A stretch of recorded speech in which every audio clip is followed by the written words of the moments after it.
Here we go. Get the notebooks out. Here we go. This is the real deal.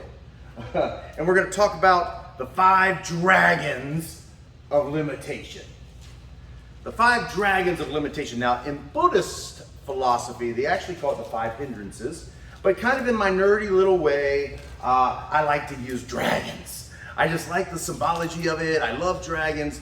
To me, it paints a great visual picture in my head. And I'm sort of a visual learner. So when I can put a picture to all of these things, to me, it becomes more powerful to me because of my visual, me being an artiste and whatnot, it helps me.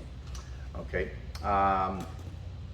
Do me a favor, Alex, so would you get up and make sure my head's not cut off, so when I post this for for everyone that I don't look like my head's cut off. I think you're good. It is cut off, or I'm good? You're good. All right, thank you, man. Okay, so the 5 dragons of limitations. We got to take note of the battling of the dragons in the mind. If you can imagine this symbology that I'm trying to paint here. The dragons are kind of like your adversaries. They can create great suffering as well as confusion. Okay? Show me a person that has no direction in their life, who is addicted to drugs, chronically depressed, notoriously lazy, and I'll show you a person who doesn't have control over their dragons. It's essential to learn to control these mind dragons so we can engage life fully. We need to be aware with the clarity of mind that life itself deserves. In Buddhism, like I said, this is called the 5 hindrances. And I like that just fine, but the dragons just really work better for me. In my philosophy, in my own sort of nerdy way, like I said, I like to think of it as the 5 dragons of limitations. I looked up the word hindrances, and basically limitation pretty much sums it up. Dragons in general hold a lot of symbology in Chinese, Japanese, and even European history. They sort of create this fabulous visual, what I consider the battle between your own 2 ears. All of us have this battle going on. It's always a battle in between your own 2 ears. In fact, I always say it's the biggest battle we are ever going to face is the one that exists between our own 2 ears. This is our battle between our dragons. Sort of sums up the tattoo I have on my arm here, with the raven battling the dragon. That dragon could be any one of these 5 dragons that I might be fighting at any given time. By the way, it's happening inside you as well. Perhaps the battle described in the Gita could also be compared to the one that we face between our own 2 ears. I mean, one could actually postulate that that's the whole purpose of the Gita in the first place, that holy scripture. I'm not sure if you're familiar with the Gita or not, but it's a very sacred text, probably my favorite spiritual text. And I could postulate, and we could postulate, that maybe that's what this battle, it takes place on a battlefield, is actually all about. I want to point out the first dragon.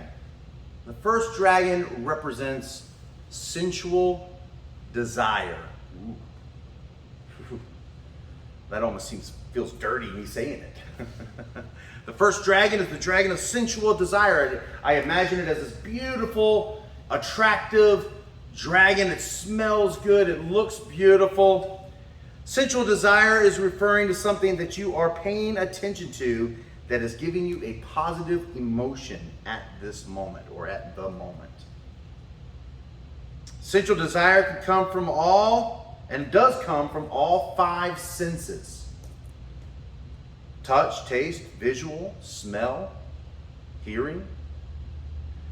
You might think of it as an example of a traveler heading down the road. They have to be at a business meeting somewhere, and then all of a sudden they see this gorgeous casino off to the side. It's full of lights. It's the biggest, most incredible casino they ever saw, so they decide to stop at the casino. When they go inside the casino, they notice all of these gorgeous people all around. Just beautiful people in skimpy clothes. They notice the smell of all the food, the buffet, endless supply of whatever they want. They see the money and they hear the sounds of the music. They touch the sides and it's just silky and feels amazing. They get a room and the sheets are just pure satin. Every single desire their five senses could have is right there in the casino, and they decide that they are going to stay. And now their business meeting is not. Now they're late. Now they're not on the road, but they're so satisfied inside this casino, they have almost everything they can need.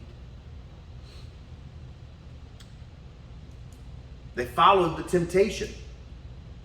Now they're sucked into the vortex that is sensual desire.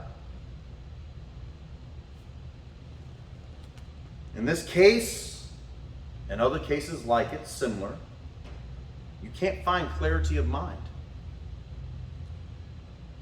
You don't have clarity of the body. You don't have clarity of spirit. When your mind is filled with things like pornography, or gluttony, or getting high, or lustful thoughts of someone else's spouse maybe, you don't have clarity. Actually, the dragon of sensual desire has a hold of you. When you recognize it and use the tools that I've taught you, you can release yourself from its grasp. How difficult is it to release yourself when you're controlled by your sensual desires only? How many people do you know that are stuck in that vortex? Maybe that person that you are friends with who ends up sleeping with your best friend's girlfriend. They know it's going to ruin their relationship if they get caught, but they don't care because they're trapped with the dragon of desire. They're in that battle right then. Isn't it so? The second dragon represents fear. This is a state of mind that's creating negative emotions. It's creating an aversion or a rejection or simple dislike.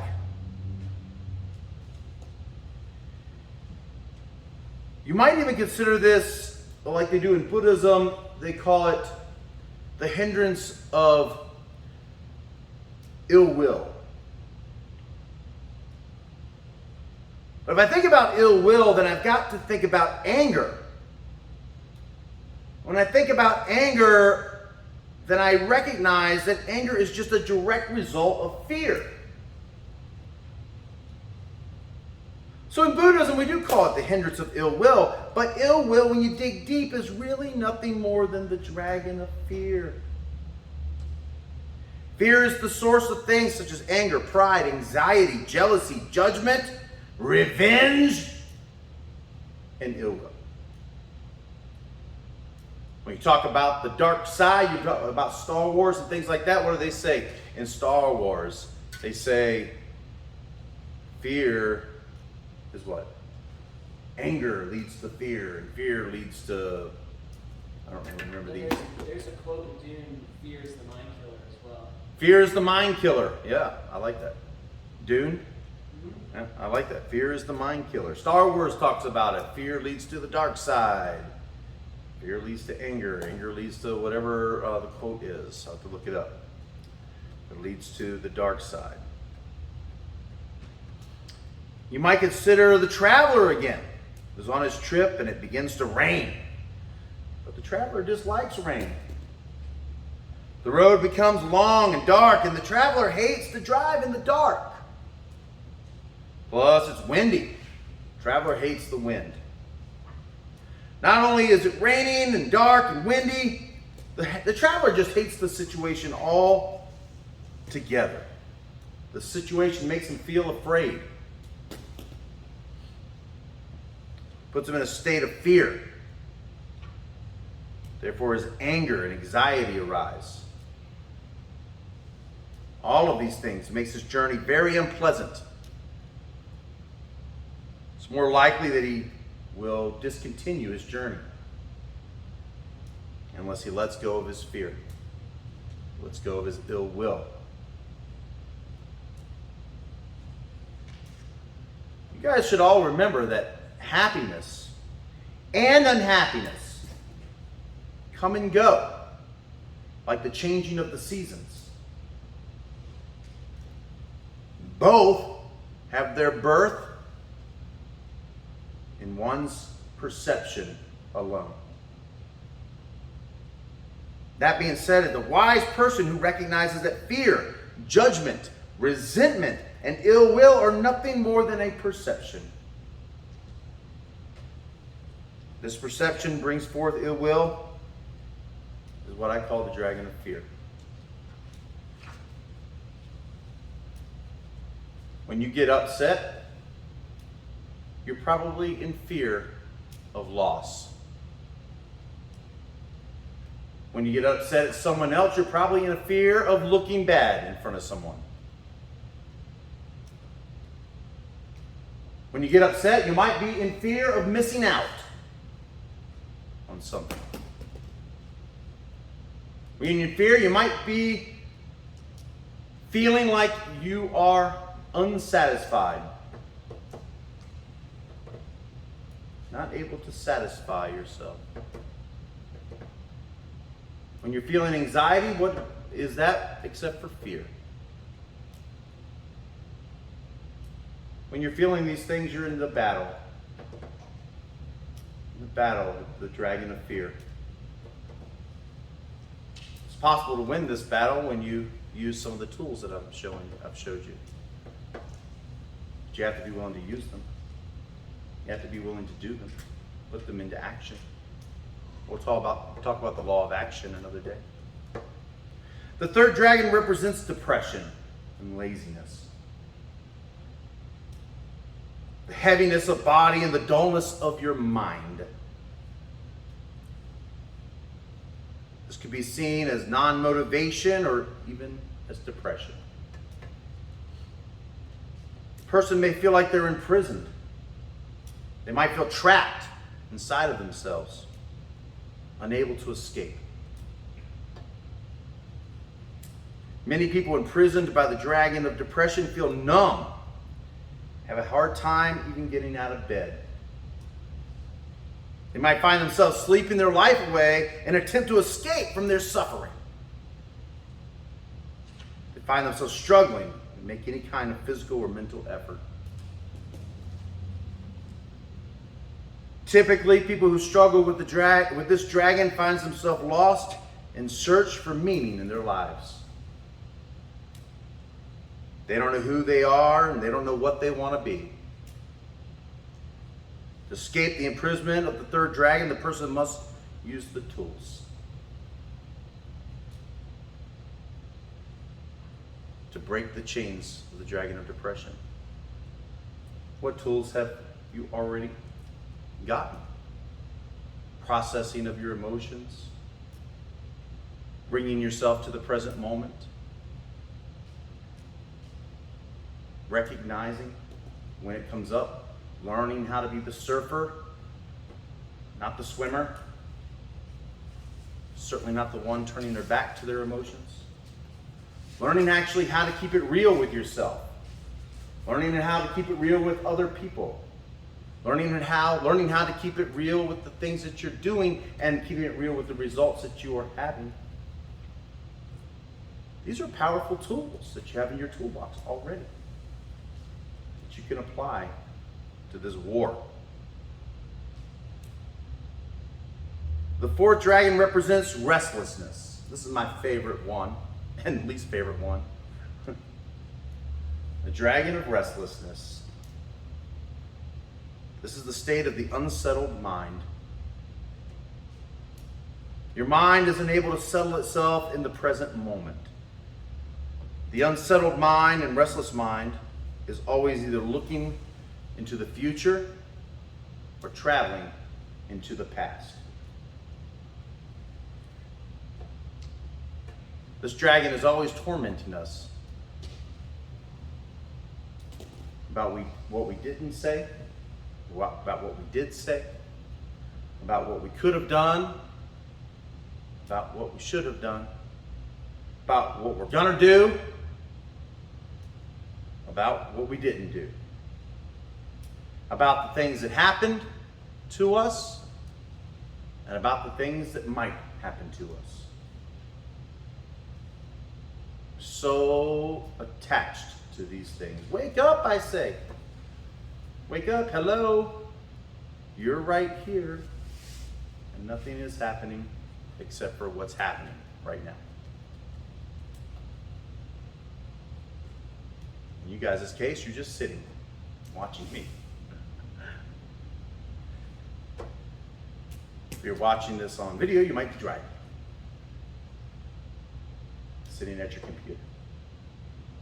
If you're going back and watching a replay of this once you're home, remembering what you were doing right now, stop being in the past. Wake up, you're right here.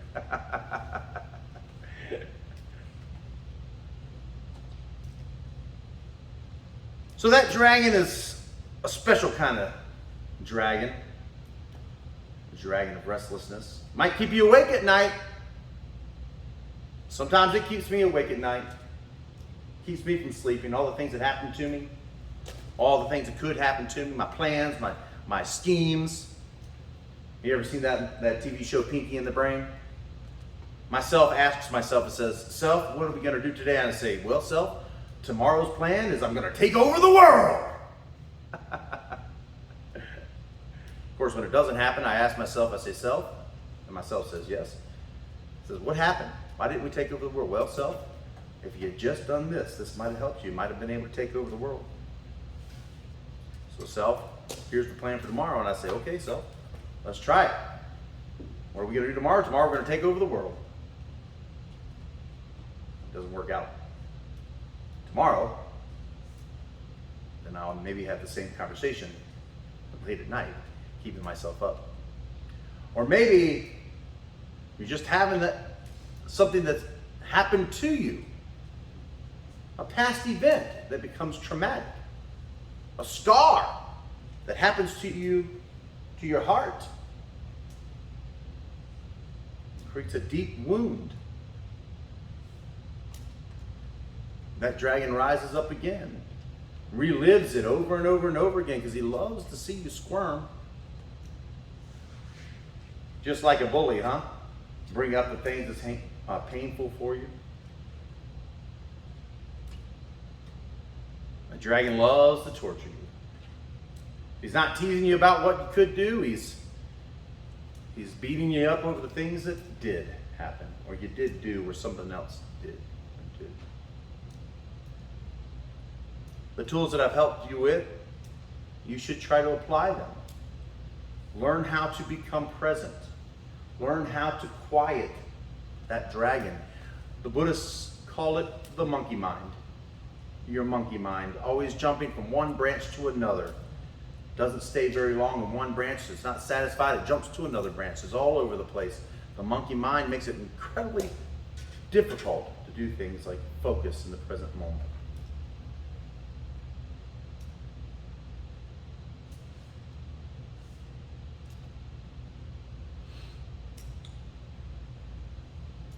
Oftentimes, this dragon of restlessness, he creates a suffering by creating a sense of pride in our past accomplishments. We suffer when our past accomplishments are gone. We may long for the good old days. I definitely find myself occasionally talking about the good old days. He torments us about what we should do. He torments us with the things we don't have yet. If I could just have a bigger dojo, I could fit more people in, I could help more people. He torments us with our accomplishments we've yet to manifest. He keeps us awake at night with ideas of what is to come.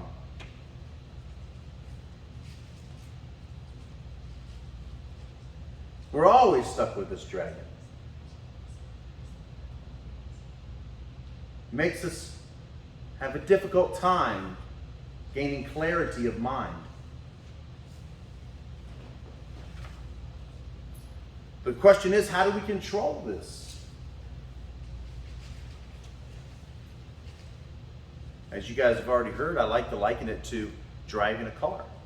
You've heard this before, but it's worth saying again. We only drive a car effectively when we are completely present. When we stare into the rear view mirror, undoubtedly we will crash. We stare into that GPS the whole time, we will crash. I've said it a million times before, but I'll say it again. It's okay to look in the rearview mirror occasionally. It's okay to set the GPS and glance at it as you're on your way, but it's never okay to stare at them, and that's exactly what this dragon would have you do. Remember, everything that's actually happening is happening now. Anything that's not happening right now is not real. It is an illusion. You might consider the dragon of restlessness the master of illusions.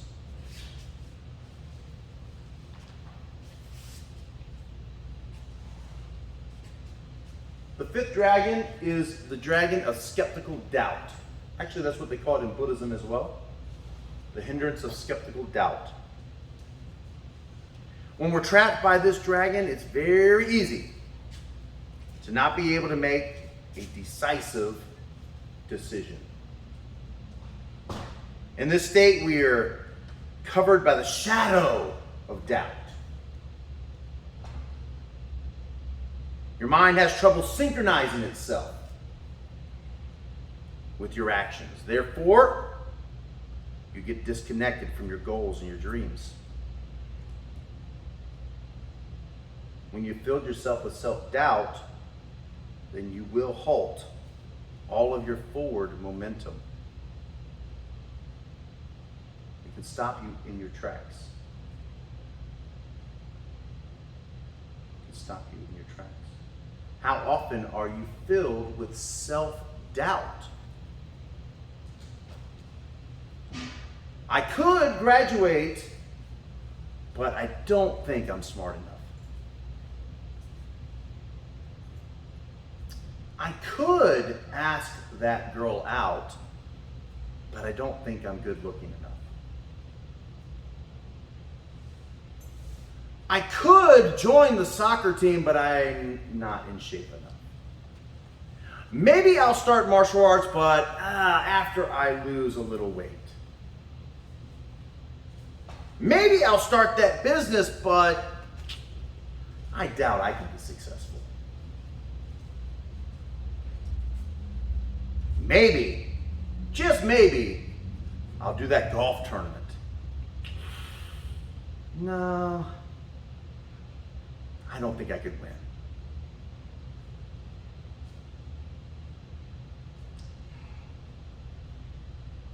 Skeptical doubt can stop you in your tracks. Your limitation is the limitation you create for yourself. Bruce Lee said that. He said, your only limitation is a limitation you put on yourself.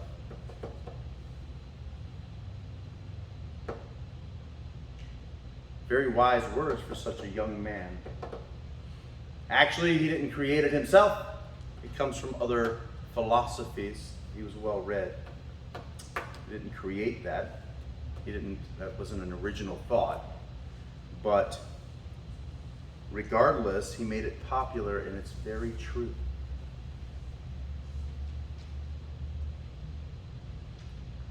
So you put skeptical doubt on yourself. It's the dragon of skeptical doubt. It drives us to unhealthy impulses towards suffering. These 5 dragons are the keepers of the hindrances, the keepers of the limitations, the keepers of illusion. And when you're stuck in the illusion world, your real world self will crash like the driver. Suffering and pain will come because of it. The chaos inside of yourself will show itself outside of yourself. You may find this to be the case. Let's take a person who's a hoarder, for example. You ever watch the TV show Hoarders? You ever notice if you watch that TV show, their actual life, their real life, is typically a mess too. They're not happy, they're not satisfied, they have chaos in their families. Everything is chaos around them. They have created a world of chaos, so they build up a wall of stuff to protect themselves. They have a huge battle with the dragon of skeptical doubt. Isn't it? Isn't it true?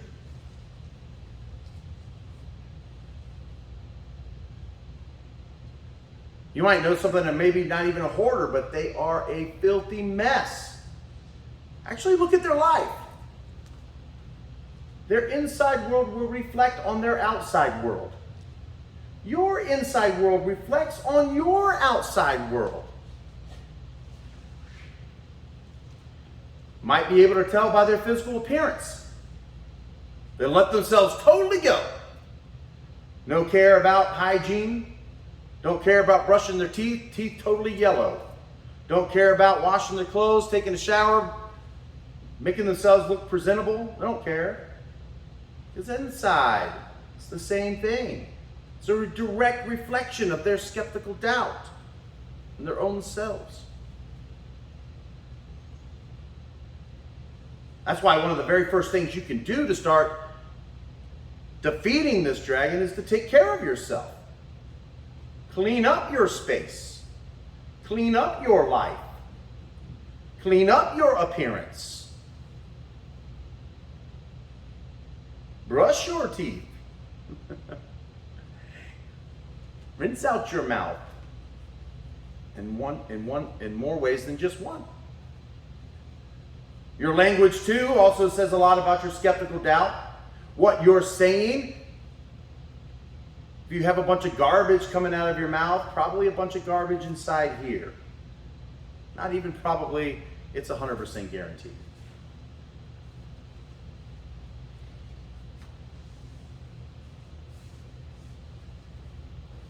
When you clean it up, you start cleaning up some skeptical doubt. By the way, skeptical doubt can also start in what you say to yourself. If you're saying to yourself, I'm a loser.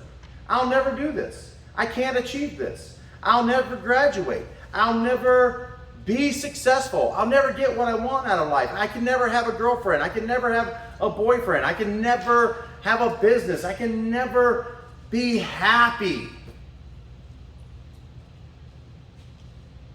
Heck, I don't even know who I am or what I stand for or what I'm about. I'm a total loser, waste of space. I have no time for anything. All I want to do is sleep all the time because I just want to escape from this, or I want to buy so much stuff. I put a big wall around myself of stuff.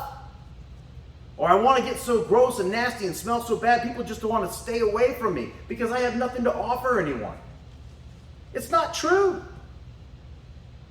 You're battling the dragon of skeptical doubt.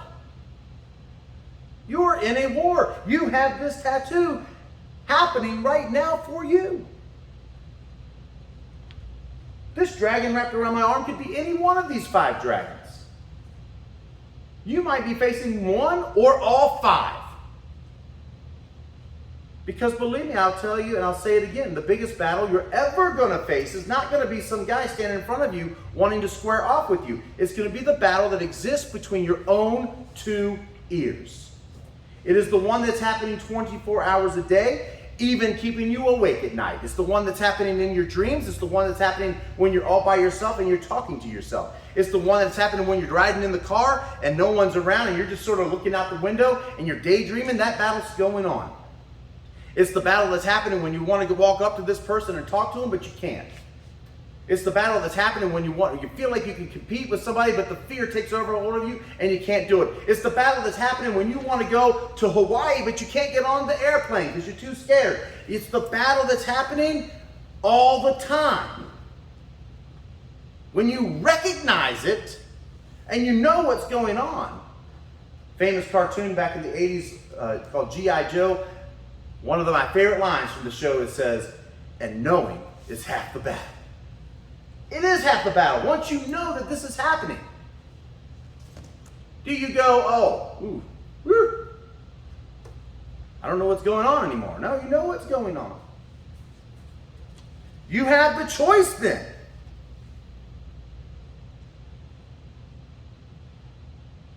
The chaos inside of you will create chaos outside of you. And the dragons keep us clinging to our stuff. And I don't mean just material stuff. They keep us clinging to our memories. They keep us clinging to our dreams. They keep us clinging to anything and everything that's not the present moment.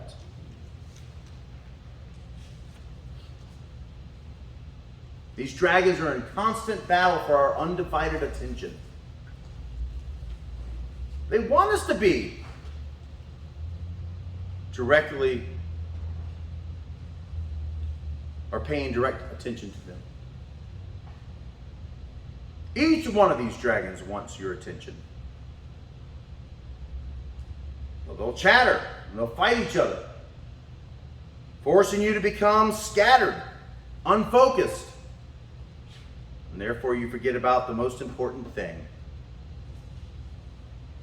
The only thing that's happening, and that is right now. It is the only thing that is happening. That breath that you just took, that was real. That exhale that you just did, that was real. You scratching your leg, real. But all those daydreams that are happening in your mind while I'm talking, not real, an illusion, not happening. All of those self-doubt and that bad talk, negative talk that's happening right now, it's not happening right now. It's an illusion. It's not real. What you are doing now is all that matters.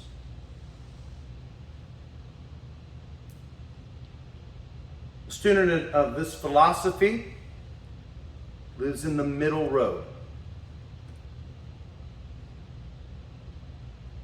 He or she understands that the beauty is beauty because there is ugliness. He or she sees that the past is the past because there's the present. He or she knows that the future is the future because there is this moment, here and now.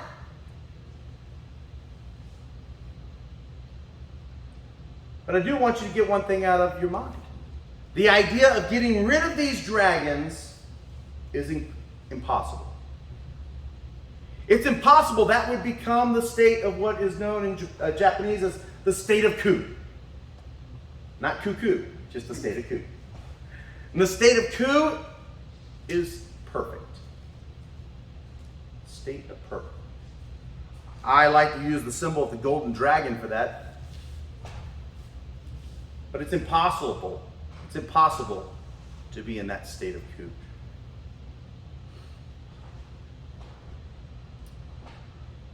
You've got to have memories of the past and dreams of the future to make the present become a beautiful, self-evident moment. Yet it's only the cluttered mind of the battling dragons that makes judgment on your ability and stops progressive forward movement.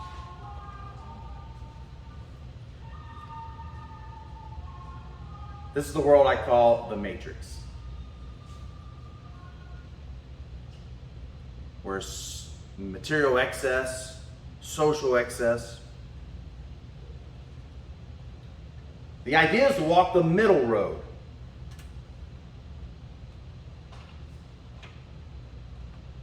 I often ask myself, how can the lotus flower say it's more beautiful than a rose?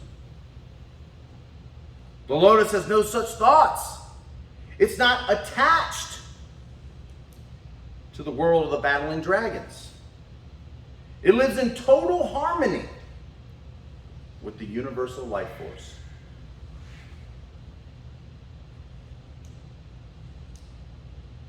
Same with you. How can you say, I am not as good as this person, or I'm not as good as that person? You're like the lotus flower, accepting just as it is.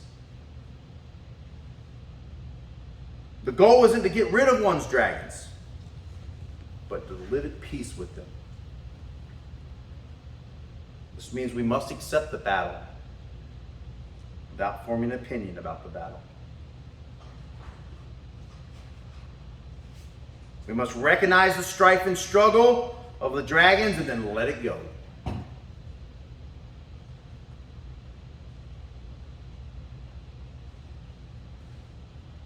Stuart Wilde, in his book, The Power of Silence, calls this an observer.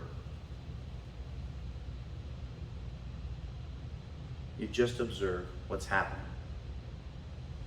Like the lotus flower, just be. And that's all. Be what you are in this moment.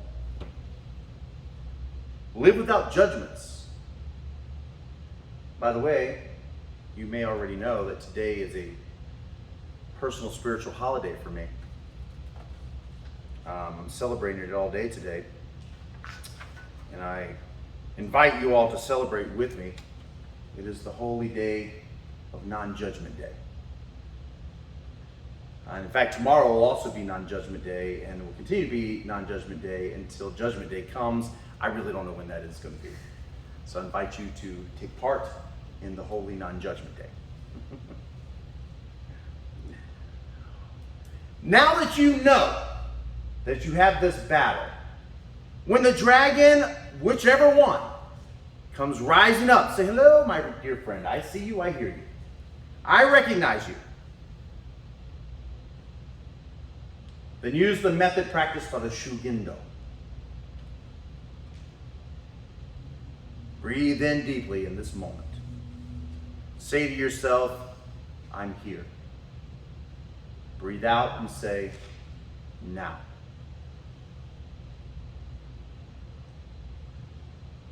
Let the dragons go and put the focus on what's around you.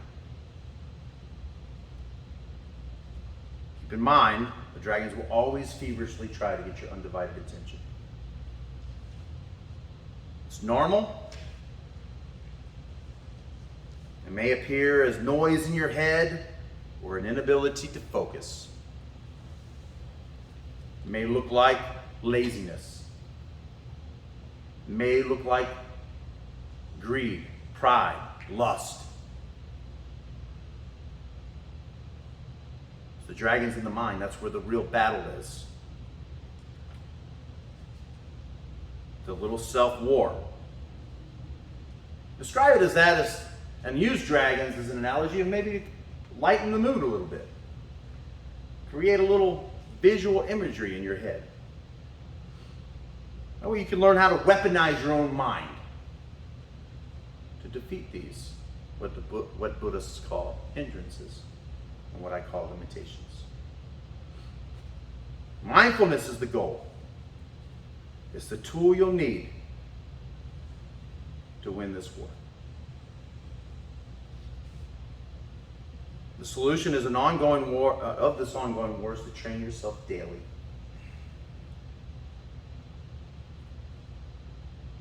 Learn how to control the dragons in your mind.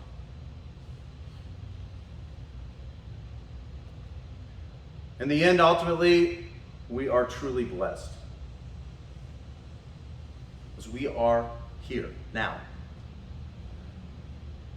Hopefully all of you have all your fingers, toes, limbs nose, ears, eyes, and even if it didn't, you're alive, so you're blessed to be on this journey.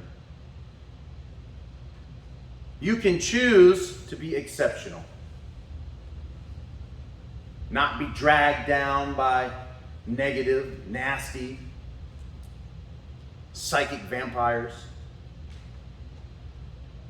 Not be pulled into the muck and mire. Be above. When you are those things, you can become unstoppable. We like to call it be you. Blessed, exceptional, unstoppable. Don't allow these 5 dragons to control you. Do not be their slave. Be the master. You might think of it as being the king of the jungle. Be the king of the jungle. You know what jungle I'm talking about, don't you? The jungle in your mind. Be the general. Be the Arjuna of the story.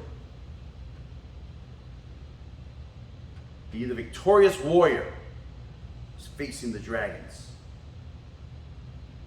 Be the Dragon King.